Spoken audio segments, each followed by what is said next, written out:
এই মুহূর্তে দাঁড়িয়ে আছি রাজবাড়ী জেলার পাংশা উপজেলার যশাই ইউনিয়নের একটি খাল পাড়ে।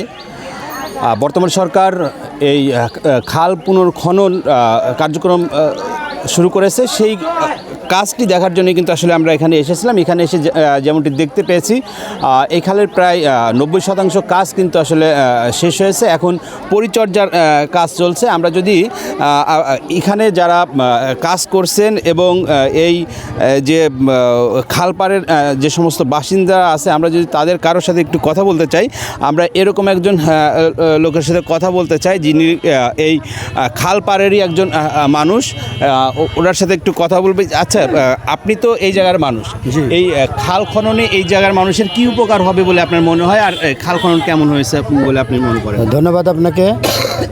যশাই পাংশা উপজেলার যশাই ইউনিয়নের যে খাল খনন কার্যক্রম শুরু হয়েছে, এই খাল খননের দ্বারা আমরা ব্যাপক উপকার পাব। যেমন আমরা ইচ্ছা করলে পানি ধরে রাখতে পারবো বর্ষা মৌসুমে। এই যে পাট জাগ দেওয়া হয়, এগুলোর জন্য ব্যাপক উপকার হবে এবং যারা মৎস্যজীবী আছে এরা উপকার পাবে। আর দুই পাড় দিয়ে যে নারকেল গাছগুলো লাগানো হয়েছে, আমরা এই ডাব নারকেলগুলো খেতে পারবো এবং সবচেয়ে বড় উপকার হবে সেটা হচ্ছে বর্জ্যপাত থেকে আমরা রক্ষা পাবো আশা করি।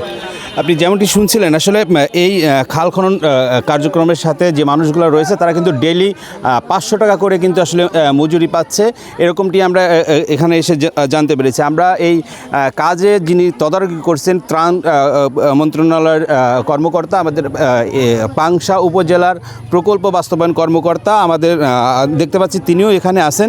আমরা একটু তার সাথে কথা বলে নিতে চাই যে এই কাজটা সর্বশেষ কিভাবে শেষ হচ্ছে, কতদিন নাগাদ লাগতে পারে, কিভাবে শেষ হবে, একটু যদি বলতেন।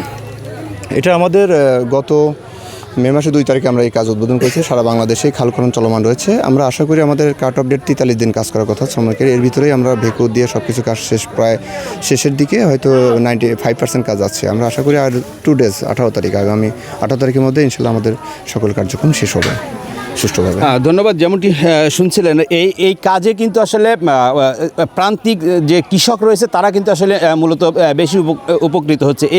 এই কাজে মূলত হলো যারা অনগ্রসর শ্রমিক, যারা আসলে সবসময় কাজ করতে পারে না, সেই মানুষগুলোকে দিয়েই কিন্তু আসলে এই 40 দিন কর্মসূচির যে কার্যক্রম, সেই কার্যক্রম এখানে চলছে। আমি যদি আরেকটু বলি যে এই খালের দুই পাশে দৃষ্টিনন্দন যে বৃক্ষ রোপণ করা হয়েছে, এই বৃক্ষ যদি সত্যিই এখানে ভালো মতো থাকে তাহলে এই অঞ্চলের মানুষ কিন্তু আসলে উপকৃত হবে। এই ছিল রাজবাড়ীর পাংশা থেকে, খালপাড় থেকে আমার কাছে সর্বশেষ।